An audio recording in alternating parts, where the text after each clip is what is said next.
والصلاة والسلام على سيد المرسلين وعلى آله وأصحابه أجمعين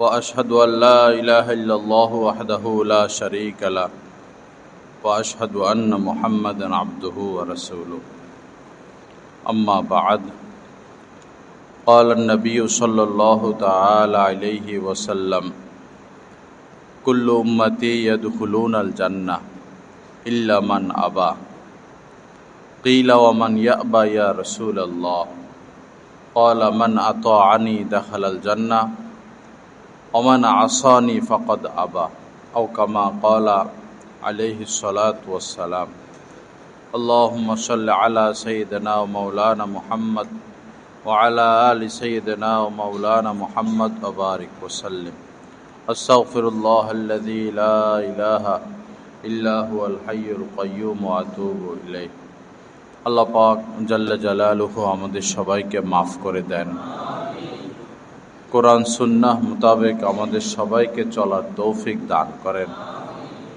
আল্লাহ পাক আমাদের সবাইকে নূরওয়ালা জিন্দিগি নসিব করে দেন। আল্লাহর মোহাব্বত, আল্লাহ রাসূলের মোহাব্বত ভরপুর আল্লাহ নসিব করে দেন। একখানা হাদিস শরীফ পাঠ করলাম। নবীজি বলেন যে কুল্লু উম্মতি ইয়াদখুলুনাল জান্নাহ, আমার যত উম্মত রয়েছে সবাই জান্নাতে প্রবেশ করবে। কুল্লু উম্মতি ইয়াদখুলুনাল জান্নাহ, আমার সকল উম্মতই জান্নাতে প্রবেশ করবে ইল্লা মান আবা, যারা আবা তারা ব্যতীত, যারা আবা ব্যতীত সবাই জান্নাতে প্রবেশ করবে। তো আবা যেমন আমরা বুঝি নাই, সাহাবাই কেরামও ওই সময় সেটা বুঝেন নাই। তো সাহাবাই কেরাম জানতে চাইছেন কিলা ওমান ইয়াবা ইয়া রাসূল আল্লাহ, হে আল্লাহ রাসূল, আবা বলতে কারা? যারা জান্নাতে যাবে না আবা, তারা কারা? তখন নবীজি বললেন মান আতাআনি দাখালাল জান্নাহ, যে আমার আনুগত্য করবে সে জান্নাতে প্রবেশ করবে। ওমান আসানি ফাকাদ আবা, আর যে আমার অবাধ্য হবে, আমার নাফরমানি করবে, সেই হচ্ছে আবা। ওমান আসানি ফাকাদ আবা, যে আমার অবাধ্য হবে সেই হচ্ছে আবা। তো এই জন্য কাজে কর্মে সর্ব অবস্থায় রাসূলের সুন্নত মোতাবেক চলি। নবীজির যে সুন্নত, ছোট থেকে সুন্নত, ছোট থেকে ছোট কোনো সুন্নত কেউ যদি ওই সুন্নতের উপর আমল না করে, মুস্তাহাব সুন্নত যেগুলো, গুনাহ তো হবে না, কিন্তু যদি অস্বীকার করে বসে তাহলে সে কাফের হয়ে যাবে। মানতে পারলো না বা মানলো না, ভিতরে একটা ভয়, হায়রে এই কাজটা তো সুন্নত ছিল, পারলাম না, করলাম না, আচ্ছা ভবিষ্যতে ইনশাল্লাহ সুন্নত মোতাবেক চলবো, ভালো কথা। কিন্তু যদি অস্বীকার করে ছোট থেকে ছোট সুন্নত, তো সে কাফের হয়ে যায়। আল্লাহ পাক আমাদেরকে নবীজির সুন্নত মোতাবেক চলার তৌফিক দান করেন। একবার সাহাবাদের মধ্যে এক জামাত, তারা সিদ্ধান্ত নিল যে আর কখনো গোশত খাবে না, আর কখনো গোশত খাবে না। হয়তো এমন ভাবছিল যে এত গোশত টোস্ত খাইয়া লাভ কি, বাস ইবাদত বন্দেগী করে জীবন কাটায় দিব, এত মজা নেওয়ার দরকার কি, স্বাদ নেওয়ার দরকার কি। তারা এটাও বলল, তাদের মধ্যে কেউ কেউ এটাও বলল যে আর কোনোদিন বিছানায় শুইব না, আর কোনোদিন বিছানায় শুইব না, শুয়ে লাভ কি, জান্নাতে গিয়ে শুইব, এখন বস ইবাদত করে জীবন কাটিয়ে দিব। কেউ বলল যে আর কখনো কোনো নারীকে, মহিলাদেরকে বিবাহ করব না, মহিলাদেরকে বিবাহ করব না। কেউ বলল যে আর কখনো রোজা ভাঙবো না, মানে আজীবনই রোজা রাখবো। রোজা রাখতেই থাকবো, রাখতেই থাকবো, রাখতেই থাকবো, রাখতেই থাকবো, এমন কথা। তো বাহ্যিকভাবে তো বোঝা যায় এই লোকদের, উনাদের এই সিদ্ধান্তগুলো সুন্দর, দিন মোতাবেক বাহ্যিকভাবে বোঝা যায় সুন্দর, দিন মোতাবেক ভালো। আমাদের কাছে বা ওনাদের কাছে এটা দিন হইতে পারে, নবীজির কাছে এটা দিন না। নবীজির কাছে যেটা দিন সেটাই দিন। নবীজি যখন এটা খবর পেলেন, তো নবীজি বললেন যে দেখো, আমি নিজেই তো বিবাহ করেছি, আমার স্ত্রী আছে, আমার সন্তান আছে, আর সকল নবীদেরকে আল্লাহ পাক স্ত্রীও দিয়েছেন, সন্তানও দিয়েছেন। এরপরে আমি রোজা রাখি, আবার কখনো রোজা রাখিও না, আমি নামাজ পড়ি রাত্রে। তারা বলছে যে আমরা আর, কেউ কেউ বলছে আর ঘুমাবো না। ঘুম কি? ঘুমাবো না, আর ঘুমাবো না, রাত্রে ঘুমাবো না।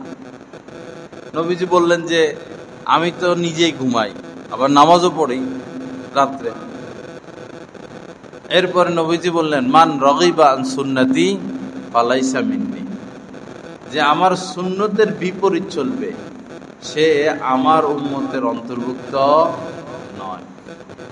মান রগিবা আন সুন্নতি ফালাইসা মিন্নি, বোঝা গেল নবীজির দলের অন্তর্ভুক্ত হতে হলে নবীজির সুন্নত মোতাবেক চলতে হবে, নবীজির সুন্নত মোতাবেক চলতে হবে। আল্লাহ আমাদেরকে তৌফিক দান করেন। সুন্নত বাবা সহজ, আসহাল, যে কোনো কাজের সবচেয়ে সহজ পদ্ধতি, টিকসই পদ্ধতি হচ্ছে সুন্নত। আসহাল আজমাল, সবচেয়ে সুন্দর হচ্ছে সুন্নত।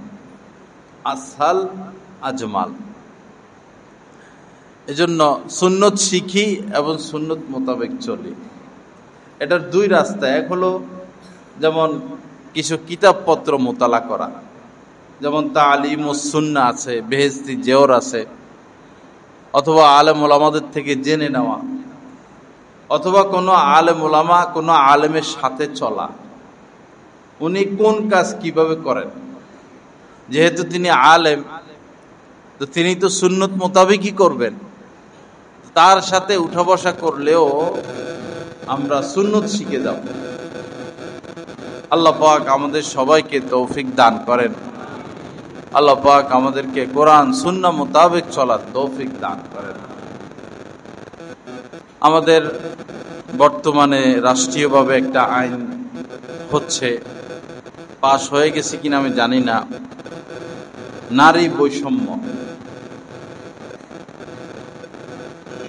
সারমর্ম এমন যে ধর্মীয় অনুশাসন মানার কারণে নারীরা বৈষম্যের শিকার হচ্ছে। বৈষম্য বিরোধী আন্দোলন, এখন আন্দোলন এই পর্যন্ত গড়াইল যে ধর্মীয় অনুশাসন মানার কারণে নারীরা বৈষম্যের শিকার হচ্ছে। যেমন সম্পদ বন্টনের ক্ষেত্রে, বিয়ের ক্ষেত্রে, তালাকের ক্ষেত্রে, এবং আরো কিছু জটিল কঠিন আইনের দিকে সরকার এগুচ্ছে। যেমন যারা পতিতা, তাদের এই এটাকে শ্রমের মর্যাদা দিতে হবে, নাউজুবিল্লাহ, এটাও একটা শ্রম, তাদের এই শ্রমকে শ্রমের মর্যাদা দিতে হবে, নানান বিষয়। তো যখনই এরকম কোনো আঘাত আসে ইসলামের উপরে, কোরআন সুন্নাহর উপরে, তখন আলেম ওলামাও বসে থাকতে পারেন না, আর সাধারণ মানুষদেরও বসে থাকা উচিত না। আগে ঈমান, আগে ইসলাম, আগে আল্লাহ আর আল্লাহর রাসূল, এরপরে হচ্ছে দল। কিন্তু আমাদের সমাজে দেখা যায় যে আমাদের বহু মুসলমান ভাইয়েরা এমন, দল আগে, দলীয় লোক, দলের প্রধান বা দলের সিদ্ধান্ত কি সেটাকে আগে রাখে। এটা যদি দিন মোতাবেক হয়, ইসলাম মোতাবেক হয় ভালো, ইসলাম বিরুদ্ধে গেলেও তাদের কিছু আসা যায় না, তাদের হইল দল। এরকম মানুষেরা তো ঈমান হারা হয়ে যায়। এরা তো ঈমান হারা হয়ে যায়। আল্লাহ হেফাজত করেন, সহি বুঝ দান করেন। অন্ধ দলীয় অনুকরণ, অন্ধ দলীয় ভক্ত হওয়া, এটা একজন মানুষকে সৎ পথ থেকে, সঠিক পথ থেকে ভুল পথের দিকে টেনে নেয়। কারণ রাজনৈতিক নেতারা যেই হোক ভুলের ঊর্ধ্বে না, এবং তাদের সিদ্ধান্তগুলোর মধ্যে কোরআন সুন্নাহ মোতাবেকও সিদ্ধান্ত আছে, কোরআন সুন্নাহর বাহিরেও আছে। যেমন একজন বললেন যে সকল ধর্মের মর্যাদা সমান। নাউজুবিল্লাহ, সকল ধর্মের মর্যাদা সমান। তো যারা তার দল করে তারা তো তার কথা মেনে নিবে, আর এটা শুনতে সুন্দর সুন্দর লাগে, সকল ধর্মের মর্যাদা সমান। কিন্তু এটা যে বিশ্বাস করবে সে তো কাফের হয়ে যাবে। এ কথা যে বিশ্বাস করবে সে কাফের হয়ে যাবে। আর যে আলেম ওলামা এটাকে ব্যাখ্যা বিশ্লেষণ করবে, বুঝাইতে যাবে, ওই দলের লোকেরা এটা মানতে পারবে না, মানতে চাইবে না। এজন্য অন্ধ না হওয়া ভাই, কাহারও অন্ধ না হওয়া। আমরা এই দেশের সাধারণ মানুষ কি পাচ্ছি দল করে, কে কি পাইলাম, আর তারা কি পাইল? তারা তো দৈনিক 1 কোটি টাকা খরচ করলেও তাদের টাকা শেষ হবে না। আমাদেরকে ফালাইয়ে তো দিছে উড়াল মারলো, এত মোহব্বত। তারা তো এখন 1 কোটি টাকা করে প্রতিদিন খরচ করলেও টাকা শেষ হবে না। আমি আপনি কি পাইলাম? দেশ কি পাইল? জাতি কি পাইল? জনগণ কি পাইল? তো একদম অন্ধ অনুকরণ ঠিক না।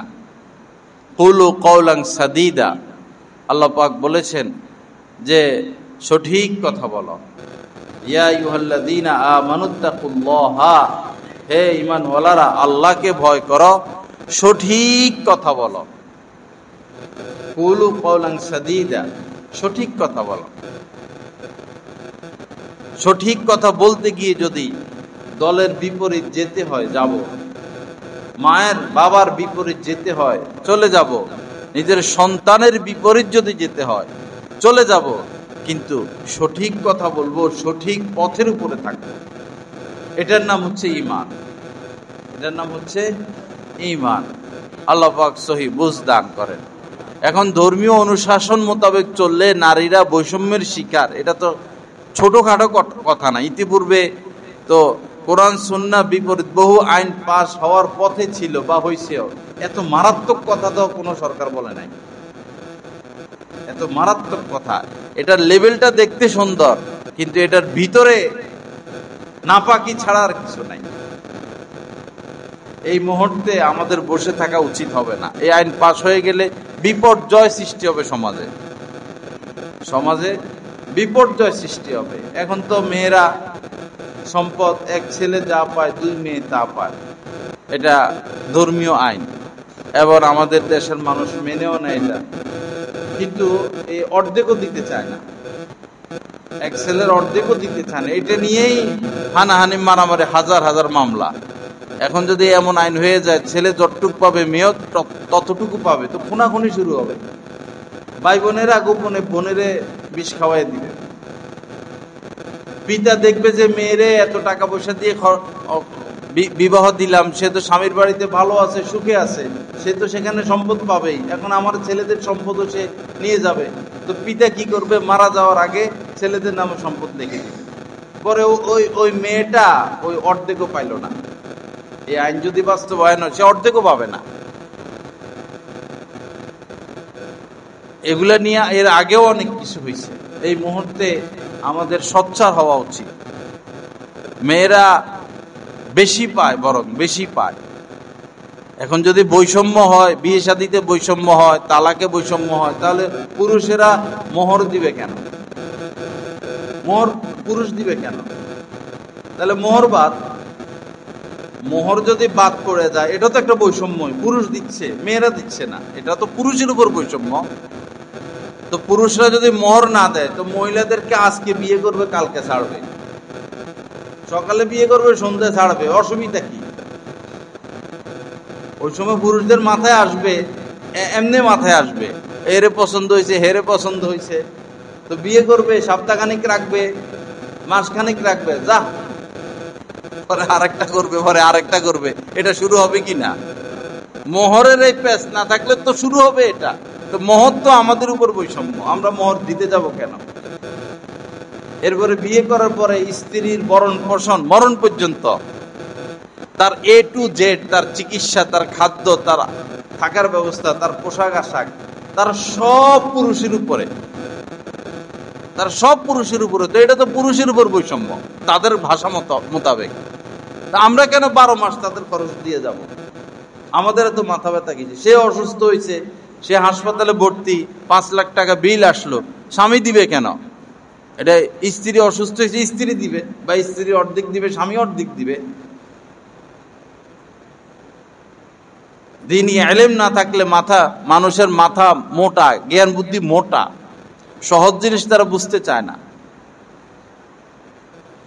যদি বাড়াবাড়ি করে সরকার, তো আগেরটার কি হয়েছে এটার পরিণতি আরো খারাপ হবে। যদি দিন নিয়ে বাড়াবাড়ি করে, কাজ করতেছে ভালো, সে কাজ করতেছে ভালো, কোনো নির্বাচিত সরকার 50 বছরে এত কিছু করতে পারবে না, সে অল্প দিনে যা করতেছে বা করবে, তাকে সুযোগ দেওয়া চাই। বাকি ধর্মীয় আইন কানুন নিয়ে যদি বাড়াবাড়ি করে, তাহলে খবর আছে, কঠিন খবর আছে। আল্লাহ পাক সহিহ বুঝ দান করেন। এরপরে দেখুন, একটা মেয়ে, সে এই তার খরচের কোনো খাত নাই, এরপরে সে অর্ধেক পাচ্ছে, বাবার থেকে অর্ধেক পাচ্ছে, খরচ নাই, আয় আছে ব্যয় নাই। এরপরে স্বামীর সম্পদ সে পাচ্ছে, সে মোহর পাচ্ছে, সে স্বামীর বাপের বাড়ির থেকে স্বর্ণ পাচ্ছে, সে তার ছেলে মেয়ের সম্পদও পাবে, ছেলে মেয়ের সম্পদও পাবে। তো হিসাব করলে সে কম পাচ্ছে না বেশি পাচ্ছে? সে তো বেশি পাচ্ছে। আল্লাহ আমাদেরকে হেফাজত করেন। সরকারের তো উচিত ছিল এই অশ্লীলতা বন্ধ করে দেওয়া, যে এই যে পতিতা বৃত্তি, এটা বন্ধ করে দেওয়া উচিত ছিল। এখন বরং আরো তাদেরকে শ্রমের মর্যাদা দিবে, দাবি করছে আর কি। এগুলো আল্লাহ পাক আমাদেরকে হেফাজত করেন। আল্লাহ পাক কোরআন সুন্নাহ মোতাবেক চলার তৌফিক দান করেন। যুগে যুগে এরকম হয়েছে, হবে। দেশ স্বাধীন হওয়ার পর থেকে বহু কিছু হয়েছে। সরকার এক সিদ্ধান্ত নিয়েছেন, সরকারের সাথে সরকারের দল দাঁড়াইয়া যায়। এদেরকে দেখলে মানুষ ইমানদার মনে হয় না।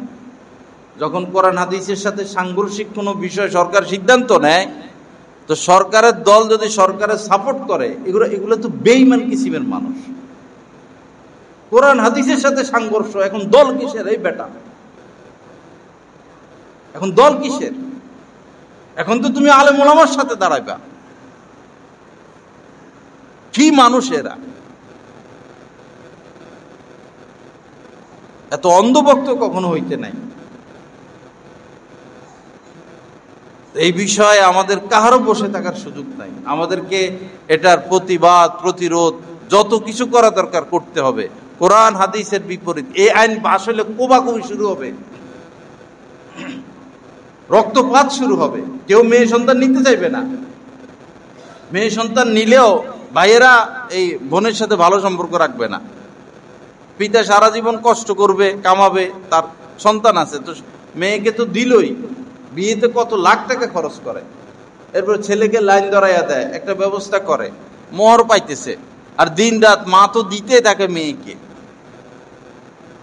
বাপের বাড়ি থেকে মেয়ে নিতেই থাকে। এখন যদি এই পেঁচটা লাগায় দেয় যে ছেলে যা পাবে মেয়েও তা পাবে, তখন তো সমাজ থাকবে না। এরপরে তালাক, মেয়েকে তালাকের হুকুম দেওয়া হয় নাই। মহিলাদের যে রাগ, বাপরে বাপ! পুরুষরা তো তালাক দেওয়ার আগে চিন্তা ভাবনা করে, কিছু হইল, আমার সন্তান আছে, এটা পরিবার, সমাজ, রাগের মাথায় কিছু করা যাবে না, নিজেকে কন্ট্রোলে রাখে মোটামুটি। মহিলারা যদি সরাসরি তালাকের হুকুম পেয়ে যায়, অধিকার পেয়ে যায়, তো সকাল সন্ধ্যা আপনারা 500 বার তালাক দিবে, কথায় কথায় তালাক দিবে। জিদি তো ফাঁসি বেশি মেয়েরাই দেয়, জিদ বেশি, পুরুষ ফাঁসি সাধারণত দেয় না। মহিলারাই ফাঁসি বেশি দেয়, জেনে শুনে ফাঁসি দেয়। এই তালাকের অধিকারের জন্য কোরআন সুন্নাহ নারীদেরকে দেয় নাই। কাবিননামার মধ্যে লেখা আছে আমি তালাকের অনুমতি দিয়ে দিলাম, আপনি বিয়ের সময়টা কেটে দিবেন যে না আমি অনুমতি দিই নাই।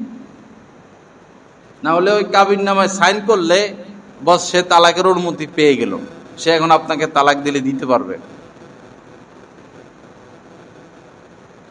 কাবিননামা এটা কেটে দেওয়া ভালো, কেটে দেওয়ার অধিকার আপনার আছে। এটা তো সরকারিভাবে লেখা। তাদেরকে সরাসরি তালাকের অনুমতি ইসলাম দেয় নাই। হ্যাঁ, আপনি যদি দিয়ে দেন তাহলে সে অধিকার পেয়ে যাবে। এখন বৈষম্য অধিকার তাদেরও। আর বিয়ে আর ঘর সংসার চলবে এই দেশে, মানুষ বিয়ে তো করবে না।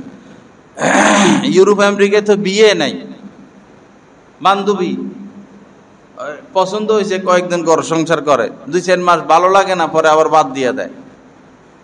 এরপরে যখন বয়স 50-60 হয়ে যায় তখন তারা আর কেউ বান্ধবী বানায় না। ওর স্থান হয় ওই আশ্রয়, বৃদ্ধাশ্রমে চলে যায়, আশ্রমে চলে যায়। এটা হলো নারী অধিকার। নারীর উলঙ্গ রাখে তারা তাদের স্বাদ নেওয়ার জন্য। তারা কোট প্যান্ট টাই কি পরা পরে, আর মহিলাদেরকে খুলতে খুলতে খুলতে খুলতে উলঙ্গ বানায় রাখছে। এর নাম নারী অধিকার। পাশ্চাত্য বিশ্বে মানুষকে বোকা বানাচ্ছে। মানুষ বোকার স্বর্গে বসবাস করে। তো এই নিয়ে আজকে দুর্জয় মোড়ে নামাজের পরে আন্দোলন ডাকা হয়েছে, থানায় থানায় আন্দোলন। আমরা সেখানে যাব এবং 3 তারিখে ঢাকা হেফাজতে ইসলামের অধীনে, বাংলাদেশ হেফাজতে ইসলামের অধীনে আগামী 3 তারিখ ঢাকায় সম্মেলন। সেখানে আমাদের যেতে হবে ভাই। এই আইন বাস্তবায়ন হলে ক্ষতি হবে, আমরা বাঁচতে পারবো না, আমাদের বাংলাদেশ ঠিক থাকবে না। বাংলাদেশ স্বাধীন হয়েছে কিন্তু ন্যায়পরায়ণ বাদশা পায় নাই, ন্যায়পরায়ণ বাদশা পায় নাই। যারা বিদেশে যান, বিদেশ কিভাবে চলে, 1 মিনিটের জন্য কারেন্ট যায় না। আমরা তো বিল দেই, বিল চুরি করলে নেতারা চুরি করে, এমপি মন্ত্রীরা চুরি করে, সাধারণ মানুষ বিল চুরি করে না। কোনো রিক্সাওয়ালা, কোনো দিন মজুর, কোনো আলেম ওলামা বিল চুরি করে না, গ্যাসও চুরি করে না, এরাই চুরি করে। রাস্তায় উল্টাইয়া থুইয়া দিছে যায় দেখেনের দিকে, সম্ভবপুরের দিকে। এটা বাংলাদেশের দ্বারা সম্ভব। রাস্তা উল্টাইয়া থুইয়া দিব, পরে মানুষের গাড়ির চাক্কা যায় রাস্তা সোজা করবো। এটা বাংলাদেশে সম্ভব, বিদেশে সম্ভব না। 100 কিলোমিটার ভিতরে যদি মরুভূমিতে কোনো মানুষ যায় বসতি শুরু করে, সৌদি আরবে 100 কিলোমিটার ভিতর পর্যন্ত রাস্তা করে দিবে, বিদ্যুৎ পৌঁছায়া দিবে, গ্যাস পৌঁছায়া দিবে, নিরাপত্তা দিবে। এজন্য তাদের দেশে সাধারণত আন্দোলন কম হয়, সরকার সর্বোচ্চ সুবিধা দিয়ে রাখে।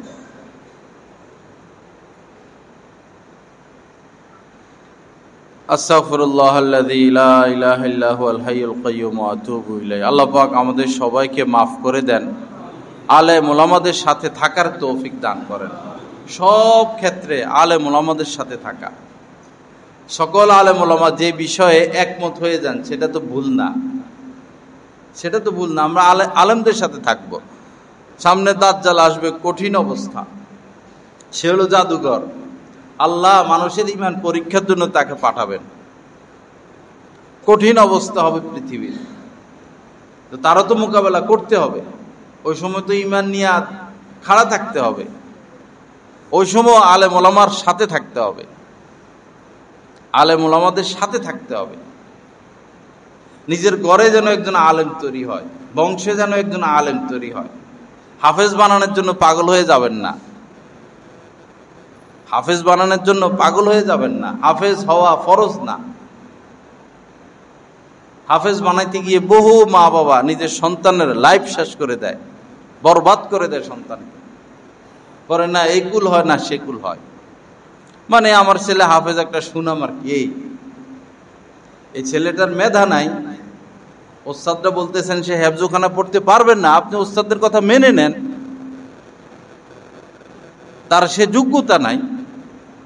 একটা টাক সে 5 টন নিতে পারবে, এখন আপনি যদি 20 টন দেন, 30 টন দেন, তো রাস্তার কি অবস্থা হবে, টাকের কি অবস্থা হবে?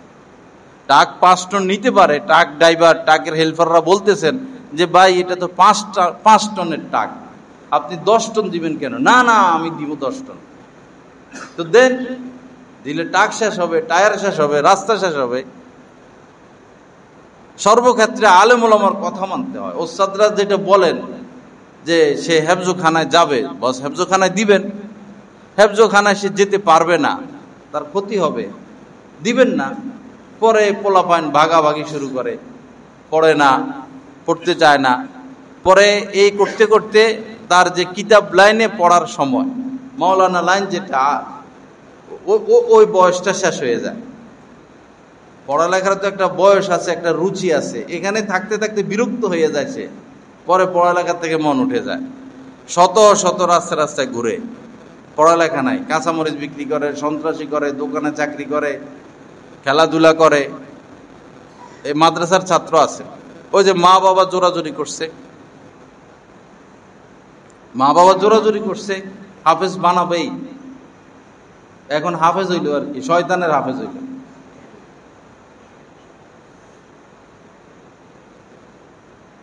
ছেলেকে হাফেজ বানাইতে হইলে ছেলের A to Z হালাল দিতে হবে। মাদ্রাসার বেতন হালাল, পোশাক হালাল, খাবার হালাল। আপনার ঘরে বড় বড় টেলিভিশন আর বড় বড় মোবাইল, আপনি স্বপ্ন দেখতেছেন একটা, ঘরে আপনার পরিবেশ আরেকটা, তো কেমনে হবে? হাফেজের মা হওয়া, হাফেজের বাবা হওয়া, এটা একটা কঠিন বিষয়, কঠিন বিষয় এটা। এটার জন্য কেমন যেন মা বাবাকেও হাফেজ হয়ে যেতে হবে, মা বাবাকে তাসবিহ নিয়ে বসে থাকতে হবে, পর্দা করতে হবে, হালাল খাইতে হবে। কার রিজিক হালাল বর্তমানে? কে হালাল খায়? কার রিজিক হালাল? আপনি একটু গবেষণা করে দেখেন না। গরিবেরা দেশ গ্রামে, গ্রামীণ NGO, আয়সা, ব্র্যাক কি কি আছে সেখান থেকে নেয়। ধনীরা এই ব্যাংক থেকে সিসি নেয়। হিসাব করতে গেলে 90-95% মানুষই, বরং আরো বেশি মানুষ সুদের সাথে লিপ্ত। কতকাল আর হারাম খাবো? এই হারাম খাওয়া অবস্থায় যদি কেউ মারা যায়, কি উপায় হবে তার? কি জবাব দিবে সে? 100টা মসজিদ করে দিচ্ছেন, 100 মসজিদের আপনি সভাপতি, সেক্রেটারি, 1 লাখ মাদ্রাসা করে দিচ্ছেন, 1 কোটি বার হজ উমরা করতেছেন, সারা পৃথিবীতে আপনি দিনের কাজ করতেছেন, খাইতেছেন হারাম, খাচ্ছেন হারাম, কি জবাব দিবেন? আপন মায়ের সাথে জিনার চেয়ে নিকৃষ্ট কাজ এটা। আপন মায়ের সাথে কে জিনা করবে? আপন মায়ের সাথে কে বেবিচারে লিপ্ত হবে? কোনো মদখোরও তো না, কোনো কাফেরও না, কোনো নাস্তিকও না। তো মুসলমানের বাচ্চা হয়ে, মুসলমান হয়ে আপনি তো আপনার মায়ের সাথে জিনার চেয়ে নিকৃষ্টতম কাজ করতেছেন। আবার আসা আলেম ওলামাদের উপর মাতবরি করতে, আলেম ওলামার উপরে খায় হারাম, আবার আসে আলেম ওলামার উপরে, আলেম ওলামারে তারা তাদের অনুগত, তাদের কথা মানতে হবে।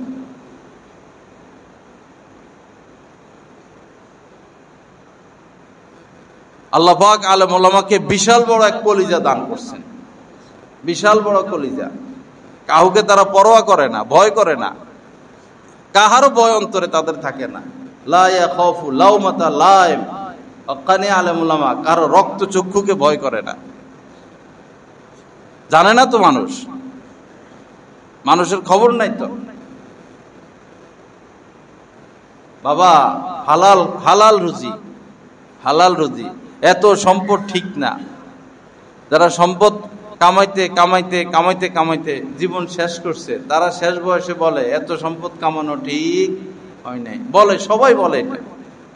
সম্পদশালীরা শেষ সময় এসে বলে, হুজুর জীবনে ভুল করছি, এত টাকা পয়সা কামানো ঠিক হয় নাই। এখন তারা আর কেউ চিনে না। সম্পদ কামায় ফেলছে। যারা বেশি সম্পদ কামায় সব তো নিজের নামে রাখতে পারে না, স্ত্রীর নামে রাখে, সন্তানের নামে রাখে। পরে এই বুড়ার আর কি দাম, গ্যাট গ্যাট গ্যাট গ্যাট করে লাথি মার, বুড়ো এটার ঘর থেকে বাইর কর। স্ত্রী আর ছেলে মেয়েকে এটারে বাইর কর, এর ফাঁসি দিয়ে মার। মরে না কেন বুড়ো? এটা খ্যাট খ্যাট খ্যাট খ্যাট করে ঘরের মধ্যে। সম্পদ আপনারই, কবে এর ঘর থেকে বাইর কর। যিনি জ্ঞানী পুরুষ তিনি স্ত্রীর নামে সম্পদ দিবে না। আমি ছাড়া এই কথা কেউ বলবে না। যিনি জ্ঞানী পুরুষ, যিনি তার সুখ চান, তার সংসারটা ধরে রাখতে চান, আমার সংসার ভালো থাকুক, তিনি তার সন্তানের নামে, তার স্ত্রীর নামে সম্পদ দিবে না। যেই সন্তানের নামে, স্ত্রীর নামে জীবদ্দশা সম্পদ দেখে দেয়, সে তার দাম শেষ, সে নাথিং, সে ব্যবহৃত টিস্যু, সে ব্যবহৃত নাক পরিষ্কার করছে। এখন একটা টিস্যুর কিন্তু সময়মতো একটা টিস্যুর অনেক দাম, সময়মতো একটা টিস্যু অনেক কিছু, নাকে পানি আসছে, কাশি আসছে, হাসি আসছে, এখন একটা টিস্যু অনেক দরকার। ব্যবহারের পরে টিস্যু এটা কে রাখে?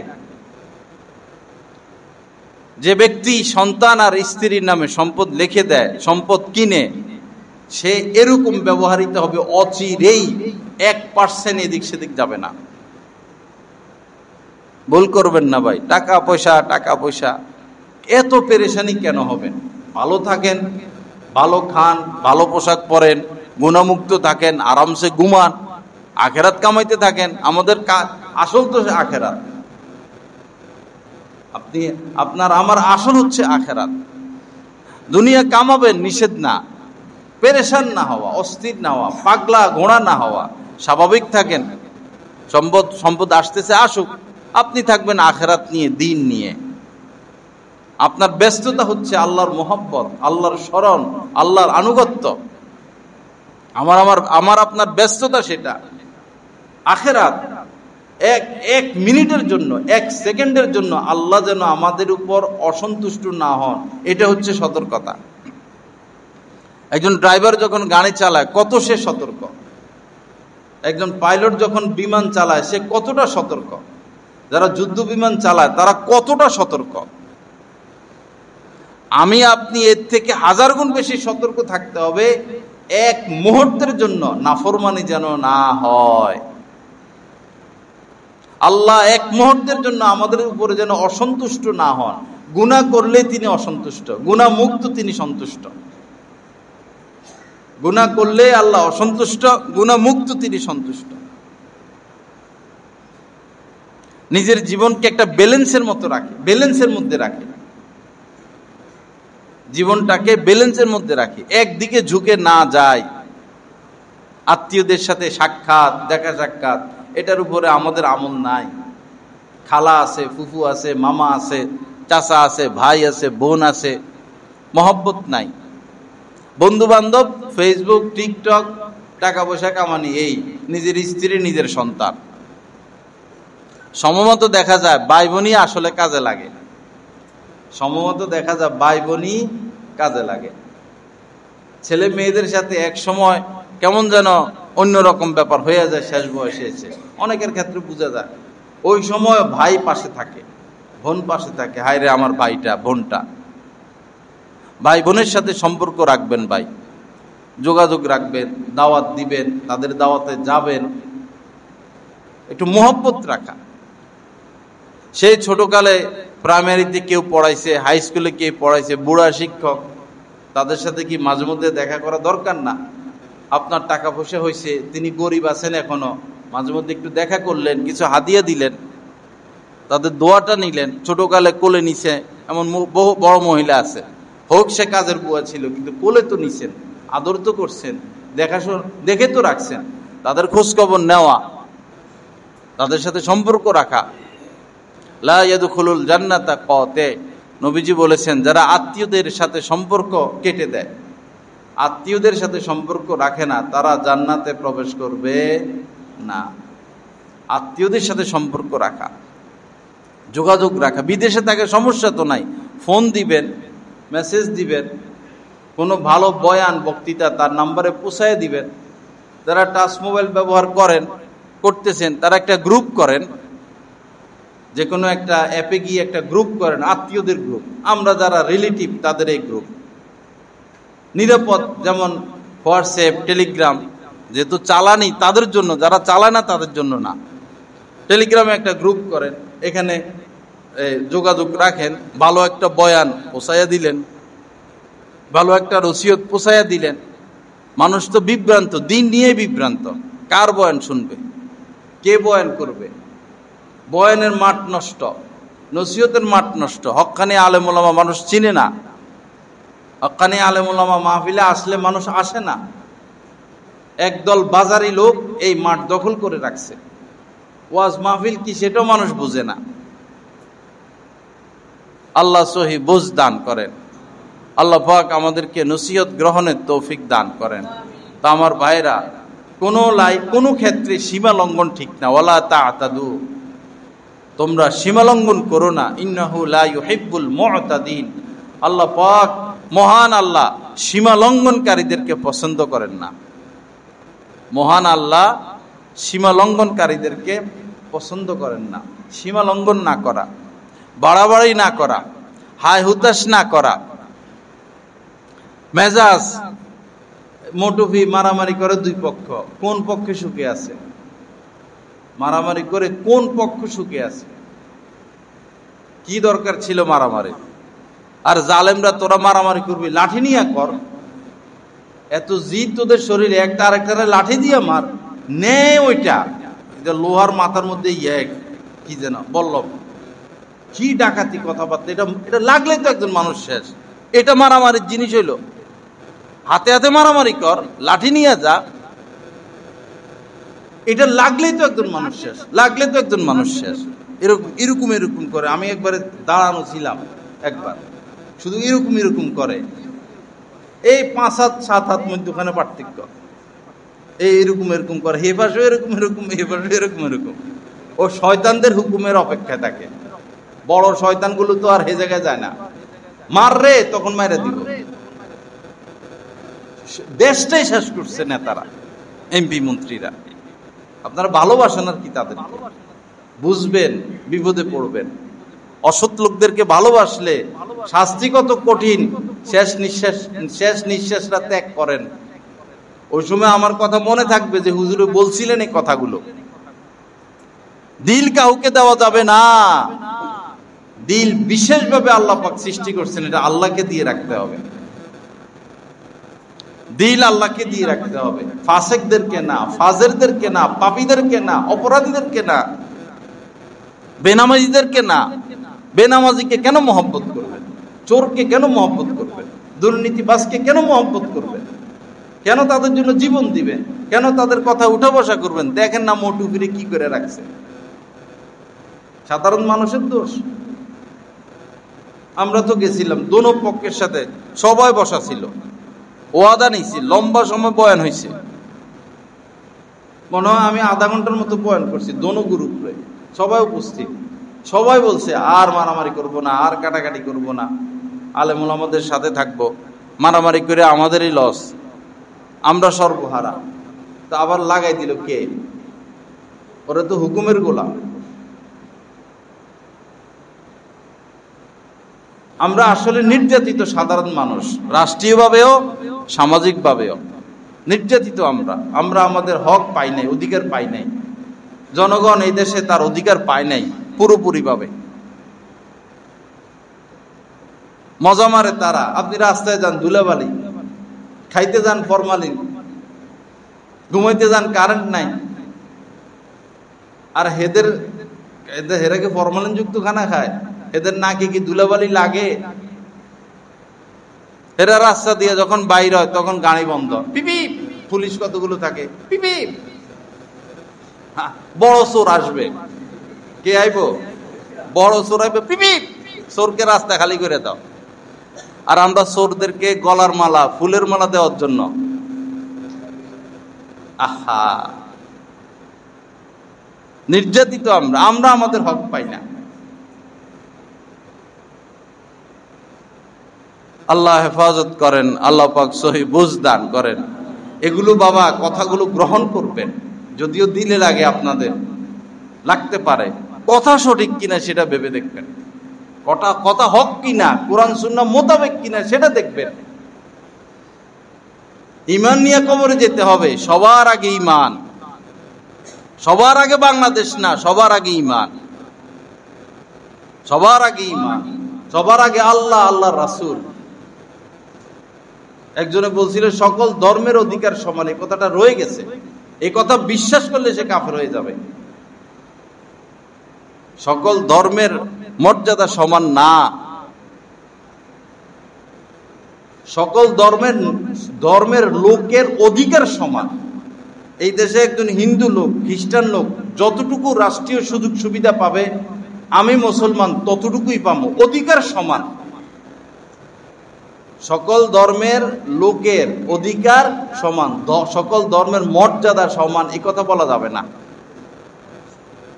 আইডি কার্ড আমারও আছে, একজন খ্রিস্টানেরও আছে, সে দেশের নাগরিক, সে রাষ্ট্রীয়ভাবে সামাজিকভাবে যতটুকু সুযোগ সুবিধা পাওয়ার, আমি এর থেকে বেশি পাবো না। আমার দেশ বাংলাদেশ, মুসলমানরাই দেশ স্বাধীন করছে, মুসলমানদের দেশ। মুসলমান হয়ে আমি একজন নাগরিক যিনি হিন্দু, তার থেকে আমার অধিকার বেশি না। রাষ্ট্রীয়ভাবে অধিকার আমাদের সমান, কিন্তু মর্যাদাগত দিক থেকে ধর্মীয় মর্যাদা সবার সমান না। ধর্ম তো একটাই সঠিক, ইসলাম।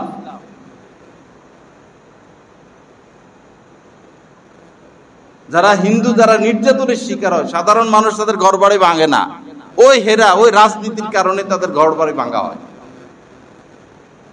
রাজনৈতিকরাই অর্ডার দিয়া তাদের ঘর বাড়ি ভাঙায়, পলিসি। লা ইলাহা ইল্লাল্লাহ। আল্লাহ পাক সহিহ বুঝ দান করেন, আল্লাহ পাক আমাদেরকে হেফাজত করেন, আল্লাহ পাক দ্বীনের বুঝ আমাদেরকে দান করেন। সবার আগে ঈমান, সবার আগে কি? ঈমান। সবার আগে দ্বীন, সবার আগে আল্লাহ, সবার আগে আল্লাহ রাসূল। নিজেকে কন্ট্রোল করি, বুঝটা সঠিক করি। বুঝ, ওয়াজ মানে সুর না, শুধু বৈশা বৈশা সুর শুনে না। আপনার সংশোধন জরুরি, আপনার আকীদা, আপনার বিশ্বাস, আপনার বুঝ কি, বুঝটা ঠিক করতে হবে সর্বক্ষেত্রে। আলেমদেরকে আল্লাহ পাক ধর্মীয় যে বুঝ দেন, সাধারণ মানুষের তো সে বুঝ নাই। কেমনে টাকা পয়সা কামাইতে হবে, কেমনে চাষাবাদ করতে হবে, বিল্ডিং এটা কেমনে করতে হবে, জানালাটা কেমনে কি, এই লাইনে জ্ঞান আপনাদের, যারা আপনারা এগুলোতে আছেন। অপারেশন কেমনে করলে ভালো হবে, কি হবে, এই জ্ঞান ডাক্তারের। আর এই দ্বীনি ক্ষেত্রে, দ্বীনি বুঝের ক্ষেত্রে, মানুষের চলাফেরা, উঠা বসা, জিন্দিগি সাজানোর ক্ষেত্রে বুঝ, এটা আলেম ওলামাদের। এটা আলেম ওলামাদের থেকে বুঝ নিতে হবে, হক্কানি আলেম ওলামাদের থেকে এই শিক্ষা গ্রহণ করতে হবে। যা কিছু আলোচনা হলো, আল্লাহ পাক আমাদের সবাইকে কথাগুলোর উপর আমল করার তৌফিক দান করেন। ইনশাল্লাহ সবাই যাওয়ার চেষ্টা করব দুর্জয় মোড়ে নামাজের পরে। যারা সুন্নত পড়ি নাই, সুন্নত পড়ে নেই।